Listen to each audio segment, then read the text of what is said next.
Saudara-saudari yang terkasih, selamat pagi berkah dalam. Sudah kita memberi senyum hari ini, Minggu 6 September 2020, Minggu biasa yang ke-23. Kita awali permenungan kita pagi ini dengan tanda kemenangan Kristus. Dalam nama Bapa dan Putra dan Roh Kudus. Amin. Saudaraku, bacaan Injil diambil dari Injil Matius bab 18 ayat 15 sampai 20. Salam sukacita, semoga saudaraku semua dalam keadaan sehat dan jangan lupa untuk selalu bahagia. Saudara terkasih, kata-kata Yesus pada para murid hari ini sangat indah. Apabila saudaramu berbuat dosa, tegurlah dia di bawah 4 mata. Ini nasihat menarik Yesus kepada para murid. Ini ajaran Yesus tentang bagaimana kita menegur, bagaimana kita menasihati saudara-saudara kita yang bersalah. Kita akui bahwa kadang sulit bagi kita untuk menegur sesama kita. Apalagi kalau orang itu sudah dekat dengan kita, baik dengan kita, maka kadangkala kita membenarkan kesalahannya. Mengapa demikian? Karena kita semua atau orang tidak bisa menerima teguran. Tapi juga banyak teguran yang diberikan dengan cara yang tidak bijak. Misalnya langsung di depan umum atau dengan kata-kata yang menyakitkan. Maka pesan Yesus pada hari ini kepada para murid itu bagi saya menjadi sangat indah.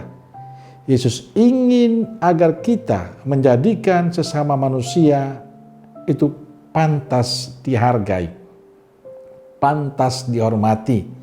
Kalaupun ditegur tidak membuat mereka malu atau kecewa atau marah. Tapi kita berharap dengan teguran itu membantu mereka untuk menjadi lebih baik. Maka Yesus memberikan tahap-tahap bagaimana cara menasihati, cara menegur dengan baik. Tegurlah dengan 4 mata. Ajaklah temanmu untuk menjadi saksi, baru menyampaikan kepada jemaat. Saudara yang terkasih, Yesus mewariskan pada kita nasihat indah agar setiap kesalahan yang dilakukan oleh sesama tidak menjadi cerita atau kisah yang perlu diceritakan pada orang lain. Tidak menjadi bahan ejekan atau bahan gosipan.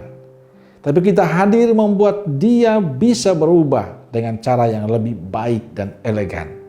Sayangnya, kita lebih suka mengumbarnya pada sesama kita. Dan kadang orang merasa bahagia kalau bisa menceritakan kesalahan dan kelemahan sesama pada yang lain.